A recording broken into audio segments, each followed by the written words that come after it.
Hello, my name is John Butler from the Ravenshead U3A, and today I want to talk about recruitment and social media, and in particular why we do need to address this particular issue now. I was invited to take part in a Nottinghamshire area webinar on Zoom back at the end of October called Going Forward Together.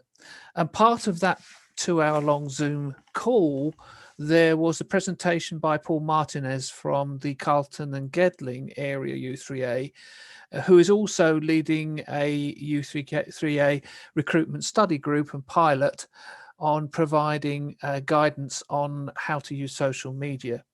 And this prompted me to actually do this presentation so that you could understand our perspective here at Ravenshead.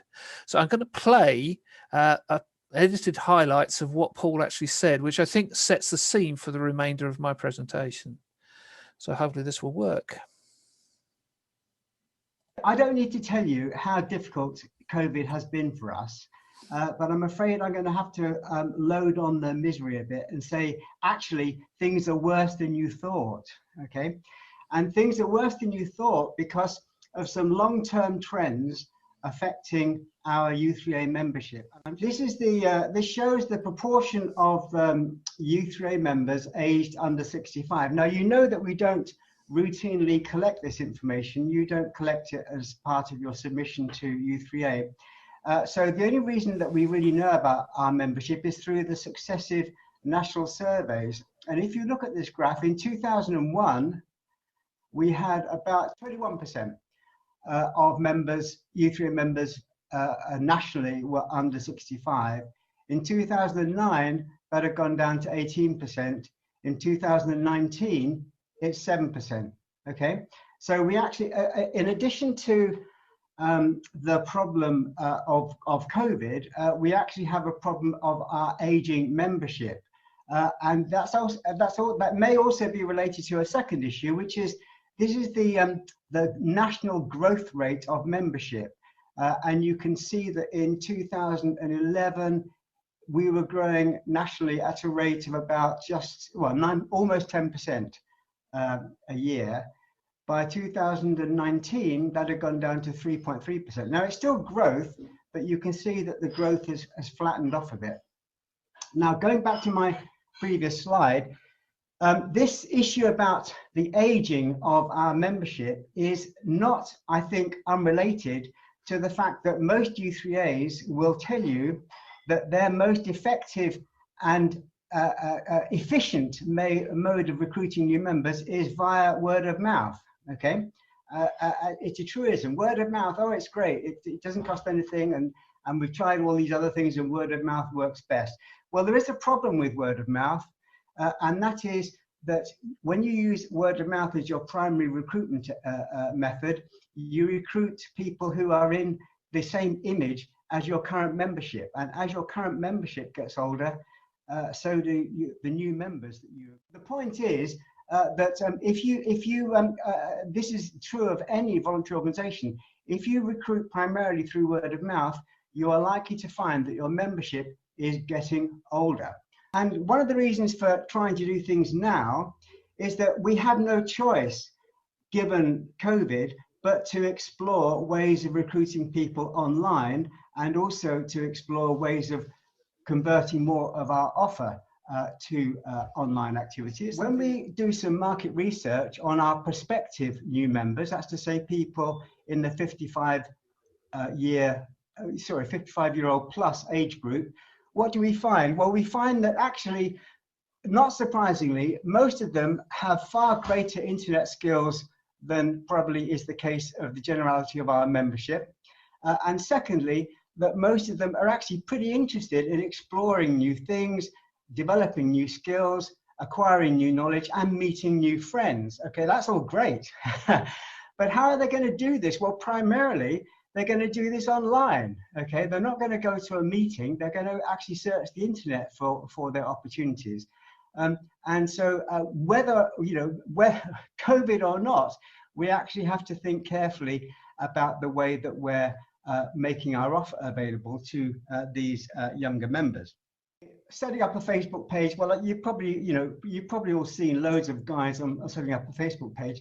But the two things that perhaps are more interesting is, okay, so you've got your Facebook page. How do you get anybody to actually use it?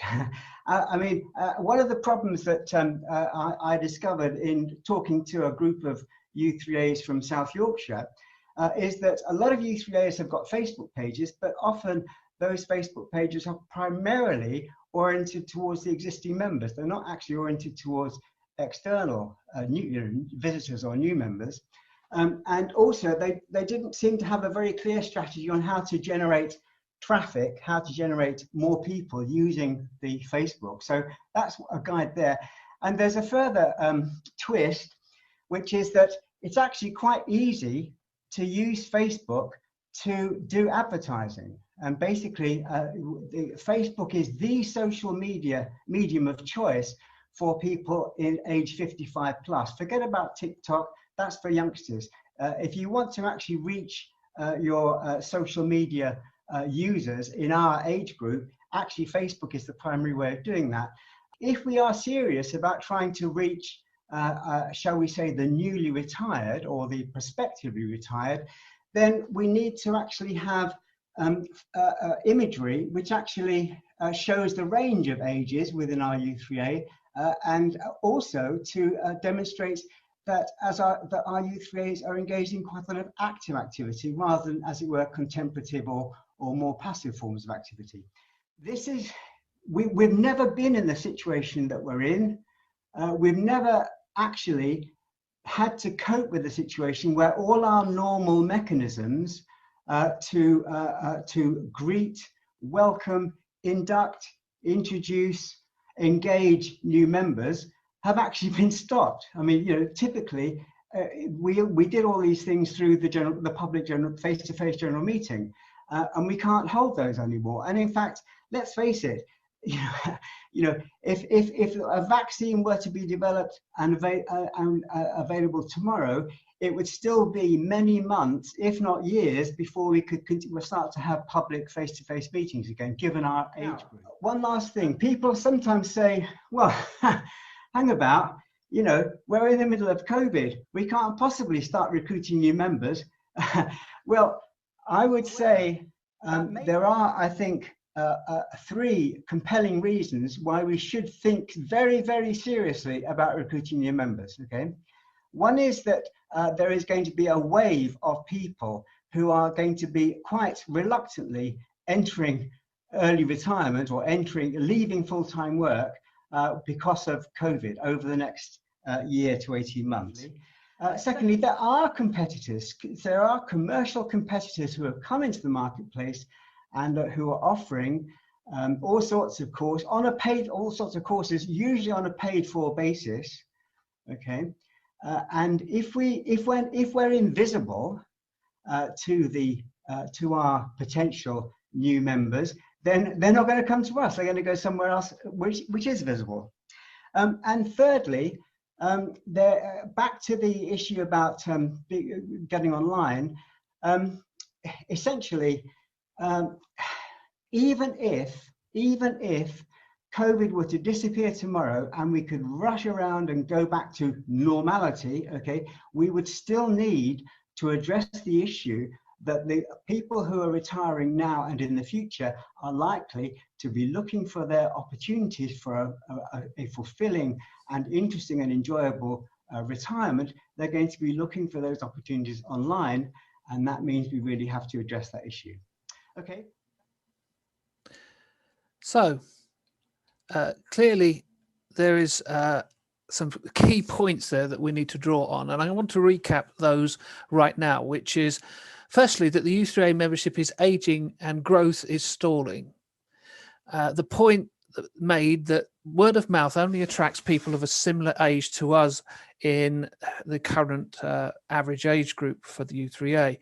Our normal mechanisms for recruiting new members have been interrupted by the COVID pandemic, and COVID has only exacerbated an underlying issue of needing to change our approach.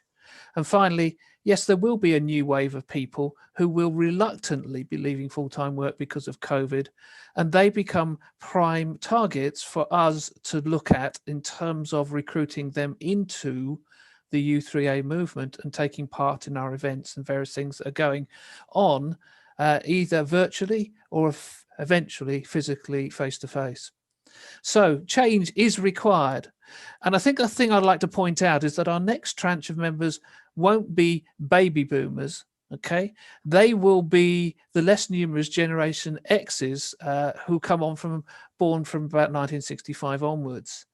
The current 55 to 65-year-old generation are effectively the last of the baby boomers. They're more tech savvy than the average U3A membership, but they also have different priorities. And as Paul has said, there are competitors looking to tempt them into other channels of paid for activity, which may be appropriate to their particular age range. They'll also be looking online for opportunities rather than asking around their friends in the locality, particularly their retired friends. And an interesting fact that I picked up from one survey was that currently 90% of the Generation X people are actively posting on Facebook. That's a huge percentage and significantly more than probably our current membership. So here at the U3A in Ravenshead, we've already had this post. This was appeared on our front page of our website. And it's just explaining that we've already gone social. And here are some of the links from our welcome page. We opened 4 accounts, one on Facebook, one Instagram, one Twitter, and one YouTube. We don't intend to post to all of them simultaneously, but there is a strategy that I'm going to explain towards the end. There is a different posting strategy for each of the different social media outlets. Not all of them are relevant to where we are now, but will be as we move forward and looking at our posting strategy and our recruitment strategy with a succession sort of planning in mind, that not now, but over the next 5 years, where will we be moving to? And isn't it best to adopt that as an early thing? So why use social media? Well, the first thing we can do is to show people what we do. In other words, we can show people with photographs, and we can reinforce that with text. We can embed videos. Things you can't do very easily in email, assuming that people even do open the emails they get. We can show people how we're making a difference within the locality. We can also show people how we're supporting them through the pandemic or whatever it is they're doing. And we can also reach not just a few people, but hundreds or even possibly thousands of people who are looking at social media for the area in which we live and operate. We can create real-time active multi-way dialogues. People will comment, people will post, people will actively ask a message of the actual Facebook page that you've created. And I'll show you an example of that a little bit later on in the presentation.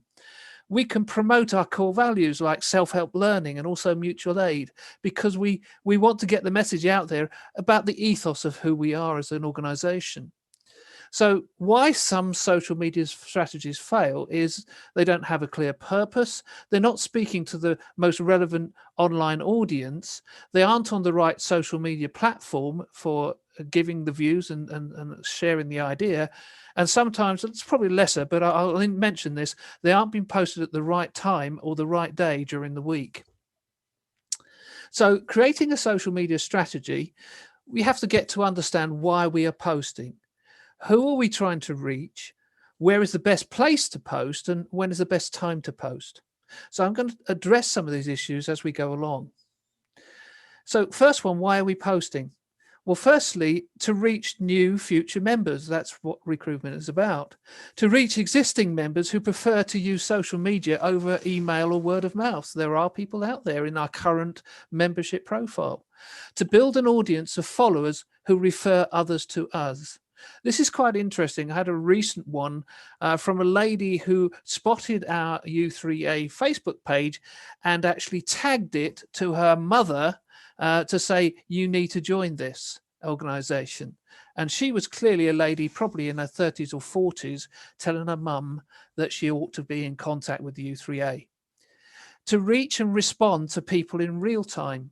That's the interactivity I talked about. That brings the level of engagement higher and more real to the people who are checking us out, to educate others as to what we can do and can offer. And I think there's a difference between selling and educating. And that's an important part of it. We want to come across as inclusive rather than somebody who is trying to get us to buy something. And finally, in order to promote our events and our interest groups and show the diversity of what you can do within each U3A. So who are we trying to reach? Our existing members who don't really don't read emails. They're a significant number, and one of the things that I pet hates about Beacon, I suppose, in a way, when I compare it to other email bulk providers like MailChimp, we don't get the level of analytics about how many people open, how often, how many links they click on, et cetera, to the same depth. They don't get the analytics. That's important if you're going to use emails as a way of explaining and offering your particular package. Potential members may not be aware of us, so we're trying to reach them through social media. We also want to try and reach people who can refer potential members to us, as I demonstrated in saying about the daughter who was telling her mother to join the U3A. And finally, potential speakers who want to check out what we do and our activeness as an organization. So where is the right place to post? Well, there are different types of social media appropriate to age and generations. Facebook is an all-consuming one, and certainly for commenting and sharing, ages 40 to 80 plus, it is the main way of being able to reach people for the U3A. Now, I know about Instagram. Instagram's owned by Facebook, so there are a lot of common links. And so it's important to make sure that those links are embedded in anything you do. Again, they are focused more on imagery with short little text messages. So I get a lot of pictures of my grandchildren through Instagram from my daughter who is in her late 30s. Now, Twitter, I've never been a great fan of Twitter, but a lot of people like it because it's instant interactivity. It's almost like gossiping, but it also opens up debate if you want that kind of sort of activity around the U3A. Now, YouTube is very, very powerful. I'm not going to cover YouTube in detail, but YouTube allows you to document visually what your different groups do, explain what it's about in terms of what we are as an organization. And it's also very heavily searched because YouTube is owned by Google, and Google wants to promote YouTube so that if you start to post to YouTube, it will appear in the search engine rankings for your particular organization, your particular website, your particular U3A. And that's important. So you have to look at creating your own visual video content as you go along, particularly in this time of Zoom, where you can record what you do and certainly provide a lot of video content. We do so for our meetings at the Ravenshead U3A.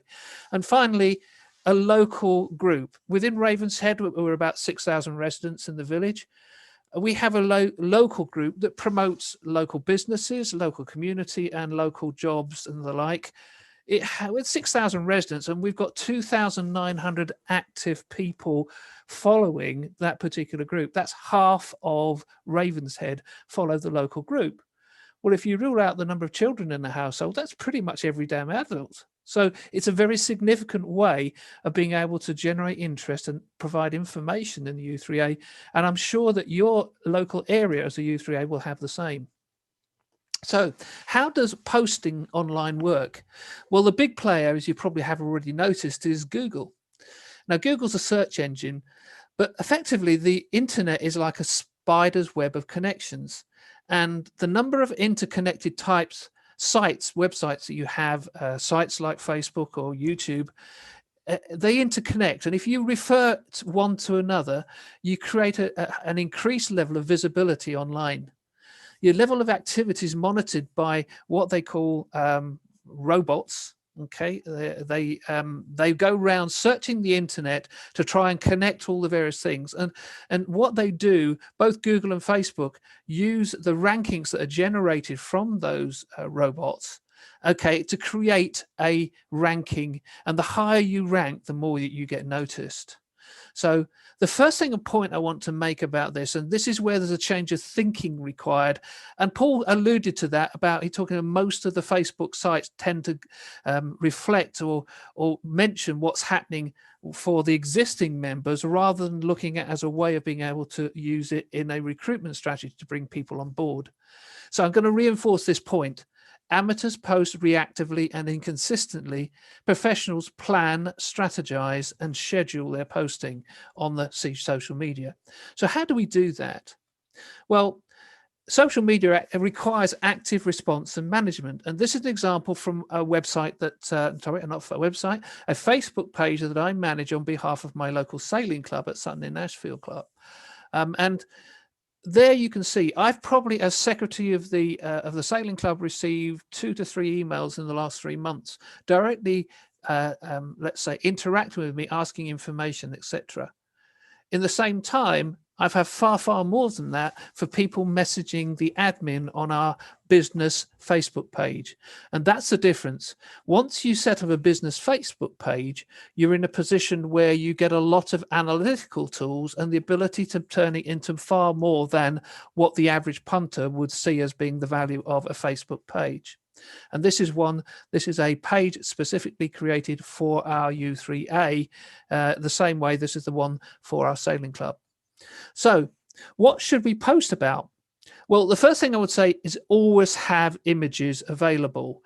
Take a lot of digital photographs.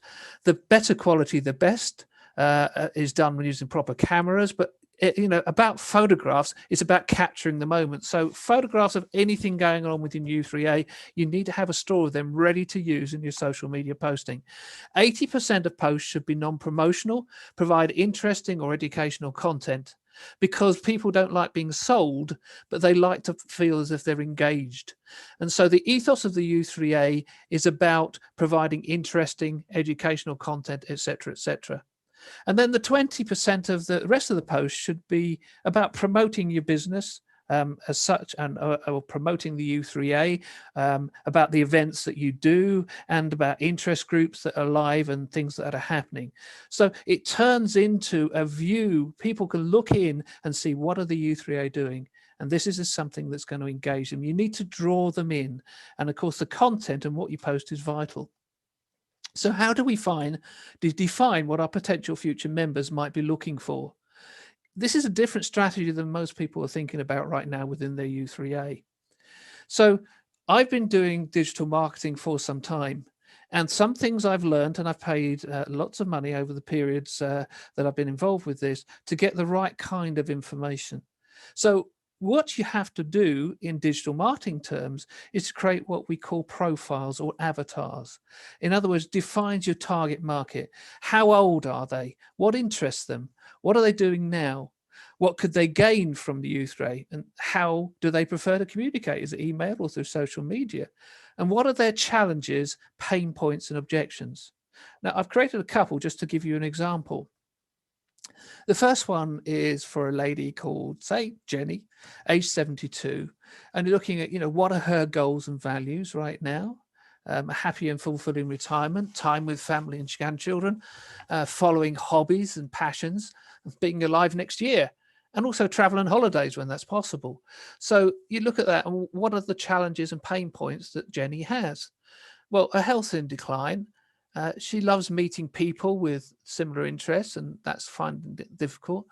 She's finding activities of interest to be difficult, but she's also busy in her retirement. Okay, we still find that that's the case, and she does suffer from mobility issues. So what are the pain points? Well, she still feels lonely, even though she's married, and has a lack of social interaction at a stimulating level.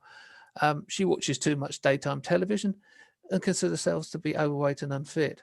But also she will have, where does she go for information? It will be books and magazines and possibly some websites, but she will use the website differently from the next profile I'm going to show.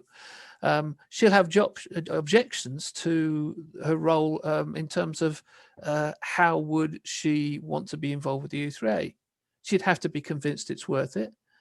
She probably thinks, perhaps possibly, that the U3A is for old people without initiative. and she may consider herself young at heart. She's probably a technophobe and only does social media because her children and grandchildren, it's the only way of being able to see photographs in the current environment, and possibly thinks that the Women's Institute is a better representation of her interests than the U3A may be. So these are the sort of things. Now, if I look at an alternative one I did here for Derek, age 57, our target recruitment sort of profile for people coming up to retirement, still working, earning a healthy income, divorced and now living with a second partner, has 3 children in the 20s and 30s, and very sporty, very involved in DIY. And if you look at sort of what are the challenges and pain points, this is what would I do once I finish work? And will I have enough money to enjoy my retirement? How can I get my kids on the property ladder? And I don't belong to any interest groups in the village. Why would I? I'm working. So, you know, they're pain points. What will the pension be worth? How will we survive financially? Because my partner's younger, she still needs to work. So what will I do during the day? And a common one, this is what I thought, and this is before I got to know the U3A, is what do I have common with old people? I was mainly around younger people at work and in business, you know, certainly not interacting with people in the 60s and 70s mainly. They're mainly in the 20s, 30s and 40s. Never heard of the U3A, you know, what's that about? And I love practical things and DIY. What's the U3A? Do they have any practical things I could do that interest me? So there's various things like that you need to consider and say, look, how do we address this in our wording and in the thrust of what we put across on social media? And I'll come back to this point. Amateurs post reactively and consistently. Professionals plan, strategize, and schedule. So doesn't this take a lot of time and effort, you may be asking? What I will say to you, most commercial organizations who are actively using social media use a social media management tool. And there are a number of them. I've listed 10 here. But the one I want to feature on is Hootsuite. And the reason is because they offer a free version for monitoring up to and posting to at least 3 social media channels. And by that, I mean Facebook, Instagram, the likes of YouTube, you know, and also Twitter. So this is an example of something I was just starting to play with a few weeks ago. This is within our new Hootsuite free program. And I was putting together something here to post to the Facebook page. And I was literally forming it through this bit of software. I wasn't posting live to Facebook. I was just looking at it and putting together some words and going through trying to find some images that might fit. Okay, and you'll notice at the very bottom, there's also audience restrictions. So I've kept it to ages 18 plus, countries purely being the United Kingdom. So you're not posting to the world here. You're trying to get it a little bit more relevant to our market of what we're looking at here. And you can set up with the free version up to 3 different what we call dashboards, but basically it is a control center for you to actually prepare and get ready and test and then schedule a post to go out at a specific time, okay, and day. Here's one for the Facebook page that we have for Ravenshead. Here's one for Twitter.